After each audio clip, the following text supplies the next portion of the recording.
मोदी सरकार में ही तो करता है।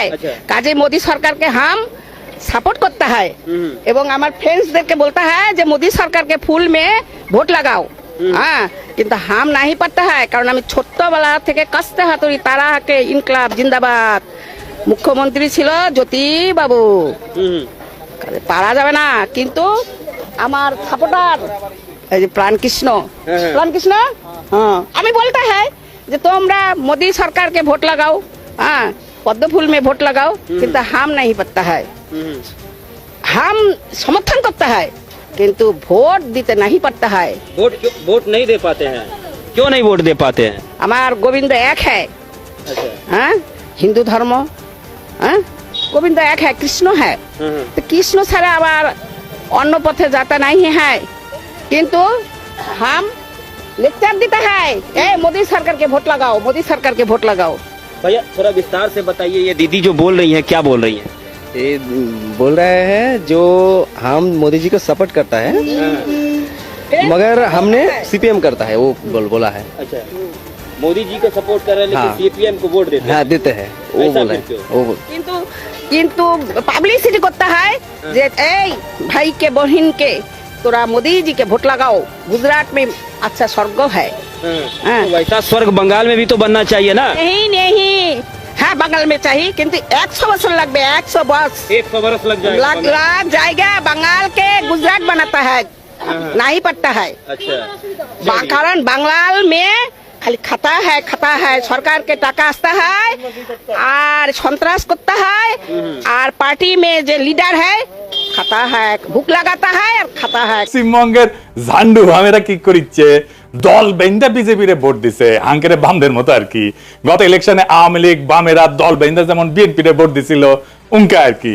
ফলাফল তো দেখিছেন, মমতা এবং তৃণমূল ধরাশায়ী হয়েছে, বিজেপি বিপুল ভোটে ভূমিধ্বস বিজয় পাইছে।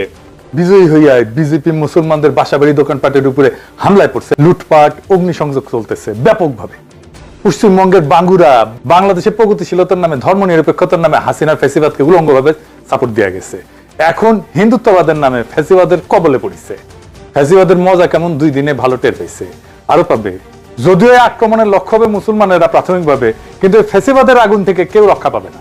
যারা বিজেপিকে ভোট দিচ্ছে তারাও রক্ষা পাবে না। যারা নেতা হয়েছে এবং মুখ্যমন্ত্রী হিসেবে যার নাম আসছে এই যে শুভেন্দু অধিকারী, ওর মতো একজন মানুষ বাংলাদেশের জাতীয় নেতা হইতে পারবে না, আঞ্চলিক নেতা হইতে পারবে না। এই দেশে দেখান, তার কিছু বক্তব্য দেখান, শোনান। মুসলমান ভোট দেয়নি, মুসলমান তার আসল লোকে হিজাব পরা মমতাকে ভোট দেবে। বাংলাদেশি মুসলিম অনুপ্রবেশকারী নোয়াখালী চলে যা, ভাগো ভাগো ভাগো। বিজেপি এপ্রিল মাসে আসবে, 550 কিলোমিটার বেড়া দেব আর ডিপোর্ট করব। সাতক্ষীরা চলে যা, নোয়াখালী চলে যা, খুলনা চলে যা, যেদিক দিয়ে এসেছিস ওই রাস্তা দিয়ে পালিয়ে যা। যদি সনাতনের বাচ্চা হয়ে থাকে এদের মুখ দিয়ে চৌরাস্তায় দাঁড় করিয়ে জয় শ্রীরাম বলা। বাংলাদেশের সঙ্গে যুদ্ধ ভারতের কাছে তো কয়েকদিনের ব্যাপার নয়, কয়েক মিনিটেই ফয়সলা হয়ে যাবে। মোল্লা ইউনুস সহ গোটা ঢাকা চাপা পড়ে যাবে, এদেরকে কেউ কাউন্টই করে না, মশা মাছি। এই রাজাকারের বাচ্চা, হেফাজতের বাচ্চা, যাহাই ইউনুস তাহাই মমতা। এবং প্রায় 80 লক্ষ থেকে 1 কোটি বহিরাগত রোহিঙ্গা মুসলমান এখানে ঢুকে আমাদের রাজ্য কার্যত দখল করে নিয়েছে। जैसे इजराइल सिखाया गाजा में, उस तरीके से हमारी भारत की 100 करोड़ हिंदू। শুনেছেন? আচ্ছা রিতা সাহেব, ওই যে দেখান, ওই যে বাংলাদেশিদের দরদর বলে যে দাওয়া করেছিল ওটা দেখান।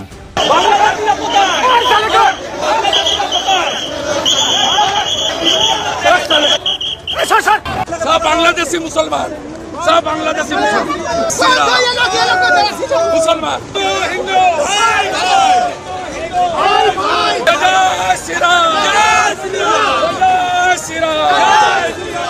দেখেছেন বাংলাদেশে কখনো এরকম মাল রাজনৈতিক নেতা হইতে পারবে না। শিওর লিখে রাখতে পারেন, পশ্চিমবঙ্গের দাদারা আপনারা লিখে রাখেন, এরকম মাল বাংলাদেশে কোনোদিন রাজনৈতিক নেতা হইতে পারবে না।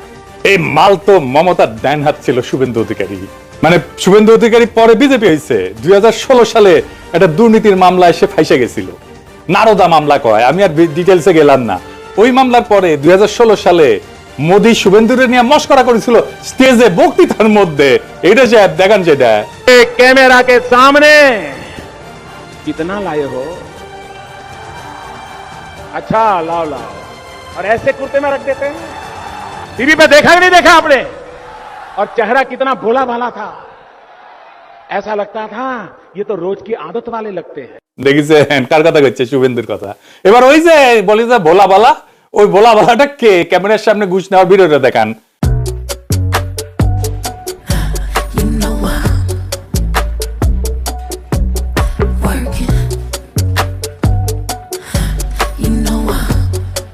দেখেছেন একের আঙ্কের শিলং সালাউদ্দিন বরাবর না, যারে বিদেশি নাগরিক বলে সরকার থেকে বের করে দিতে কইছিল, তারই ক্যাবিনেটে পাশে বসায়। দেখান ওই ভিডিওটা। আপনার সরকারে একজন বিদেশি নাগরিককে আপনি জাতীয় নিরাপত্তা উপদেষ্টা করেছেন। আপনার কি সেই আক্কেল জ্ঞান নাই? একজন বিদেশি নাগরিকের কাছে এই দেশের সেনাবাহিনী নিরাপত্তা সংক্রান্ত রিপোর্ট প্রদান করবে কিভাবে ভাবলেন? সেই জাতীয় নিরাপত্তা উপদেষ্টাকে আপনি বিদায় করুন। সেই জাতীয় নিরাপত্তা উপদেষ্টা হয় নিজে পদত্যাগ করবে, না হয় আপনি তাকে বিদায় করবেন। এই দেশের নিরাপত্তা সংক্রান্ত কোন জাতীয় দায়িত্ব বিদেশি নাগরিকের হাতে থাকতে পারে না। দেখেছেন এদের কোনো মরাল আছে? মরাল নাই, কোনো নৈতিকতা নাই। যাই হোক, আসল আলাপে আসি। আজকের আলোচনায় কয়েকটা বিষয় আলোচনা করব। প্রথমত বাংলাদেশের নির্বাচন নিয়ে একটা বয়ান জয় বাংলা করা, মানে ওরা কইতেছে বাংলাদেশের ভারত বিরোধিতাই ইন্ডিয়ায় বিজেপির উত্থানের জন্য দায়ী। তারপরে একটা বিষয় আলোচনা করবো, মমতা হারায়, বিজেপি হারায়, আমাদের জন্য কি বদলাইলো, মমতা কেন হারলো, আর আমাদের রাজনীতিতে কি করতে হবে। আসেন আমরা আল্লাহর নামে শুরু করি। 2017 সালে পশ্চিমবঙ্গে রামনবমী মিছিল করছিল বিজেপি, প্রথম স্লোগান দিল জয় শ্রীরাম। তো মমতা এটার জবাব খুঁজলেন, জবাব হিসেবে বেছে নিলেন জয় বাংলা। ফ্যাসিস্ট আওয়ামী লীগের স্লোগান নিল মমতা। কুফা লাগিছে, কুফা বুঝে নাই। মমতার ওই জয় বাংলার কুফা লাগিছে। জয় বাংলা যে নিজের গলায় তুলে নিবি, ওই জয় বাংলা হবি। হ্যাঁ, নির্বাচনী ম্যানিফেস্টোতে এপ্রিলে তৃণমূল এটার এপি সেন্টার ছিল হইতেছে জয় বাংলা। জয় বাংলা পশ্চিমবঙ্গে একটা ঝামেলার নাম। 1971 পশ্চিমবঙ্গে 1 কোটি শরণার্থী গেল, চোখ উঠছিল, চোখ ওটা রোগ ছড়াইলো। বেশিরভাগ রিফিউজি ক্যাম্পে, কিন্তু রিফিউজি ক্যাম্পের বাইরেও সংক্রমিত হইল চোখ ওটা। ওই রোগের নাম হইল জয় বাংলা রোগ। হ্যাঁ, চোখ ফুলে লাল হইতো, এত বড় বড় ছড়া বানাইলো। জয় বাংলার লোক, ঢেলা ঢেলা চোখ, কেমন যাওরা দেখেন। আবার আমরা মাছ খাইতাম, মাছ ধরতো ওরা রিফিউজি ক্যাম্পের লোকেরা, আর কিছু মাছ খাইতো, কিছু মাছ বিক্রি করতো রিফিউজি ক্যাম্পের লোকেরা। তো ওরা কইতো, কবিতা কইতো, জয় বাংলার লোক, ঢেলা ঢেলা চোখ, ভাতের দিকে যেমন তেমন মাছের দিকে চোখ। এই জয় বাংলা নিজের ইলেকশন ডক্ট্রিন কেউ বানায় বলেন, মানে মোদীকে ঠেকাইতে হবে, এটা তো মমতার এজেন্ডা ছিল না। পশ্চিমবঙ্গের অ্যান্টি মোদী বলে যারা দাবি করে, তারা জান লড়াই দিছে বিএনপি কে ঠেকানোর জন্য, দেয় নাই। 91 লক্ষ ভোটারকে বাদ দিছে নাকি SIR কইরা, সেটা নাকি মমতার হারার জন্য দায়ী কিনা সেটা পরে দেখা যাবে। প্রায় 91 লক্ষ ভোটার SIR এর মাধ্যমে বাদ পড়েছে। এরা সবাই মুসলিম ভোটার, এবং স্বাভাবিকভাবেই এই মানে ভোটটা তৃণমূল কংগ্রেসের বেশি হওয়ার কথা ছিল, এবং সে কারণে, এবং এটা কিন্তু মোট ভোটারের 12%, এটাও মাথায় রাখা দরকার। অর্থাৎ 12% ভোটার এই নির্বাচনে ভোট দিতে পারেনি, যারা তৃণমূলের ভোটটা পেতে পারত। কিন্তু এটা বড় সংখ্যা, কিন্তু মোট ভোটার হয়েছে 7,66,00,000, তার মধ্যে 12% ভোটার বাদ। আপনি চিন্তা করেন, বাংলাদেশে 12% ভোটার বাদ দিচ্ছে, আগুন লেগে যাবে। ইলেকশন হইতে দিত, নির্বাচন কমিশন তুলে নিয়ে বুড়ি গঙ্গায় ফেলায় দিত, ইলেকশনই হইতো না। বাংলাদেশ হইলে কোনো প্রতিবাদ নাই পশ্চিমবঙ্গে, পশ্চিমবঙ্গকে ওন করে নিত ওরা, সেজন্য ডিফেন্ড করতে পারে না। আমরা ওন করি বাংলাদেশকে, যাই হোক ভালো খারাপ মন্দ যাই হোক, আমরা ওন করি, প্রত্যেকে জান লড়াই ডিফেন্ড করি দেশকে। আমরা ডিফেন্ড করি আমার পলিটিক্যাল রাইট রে, জানের মায়া করি না, আর গুলি বন্দুক লাঠিরে ভয় করি না। এই যে পশ্চিমবঙ্গের হিন্দুত্ববাদী ফ্যাসিস্টের হাতে পড়লো, অনেকদিন থাপ খেতে হবে। আমি এতে মোটে ব্যথিত না। পশ্চিমবঙ্গ যে আমাদের মানুষ মনে করে না, কোনোদিন আমাদের সাথে পলিটিক্যালি এনগেজ হয়নি, সে সিপিএম হোক, কংগ্রেস হোক, বিজেপি হোক, কেউ বাংলাদেশকে বন্ধু বলে মনে করে না। আমাদের টুরিস্ট না গেলে কলকাতায় অনেকে পেটের ভাত জুটবে না, অথচ কি বিভৎস বাংলাদেশ ঘৃণা, বাংলাদেশের সাধারণ মানুষকে ঘৃণা, ইসলাম ধর্মকে ঘৃণা। আমরা অশোকনগরে পাড়ায় পাড়ায় মোড়ে মোড়ে সব মন্দির করা শুরু করে দিয়েছি। তোমরা যারা বিজেপির সেনা আছো সবাই শুরু করে দাও মন্দির করা, কোনো মসজিদ থাকবে না, সব মন্দির। হিন্দু শক্তি জয় হয়েছে, সব মন্দির, সবাই বলো জয় শ্রীরাম, জয় শ্রীরাম, জয় শ্রীরাম। বাংলাদেশ তাদের কাছে সবসময় হারানো জমিদারি।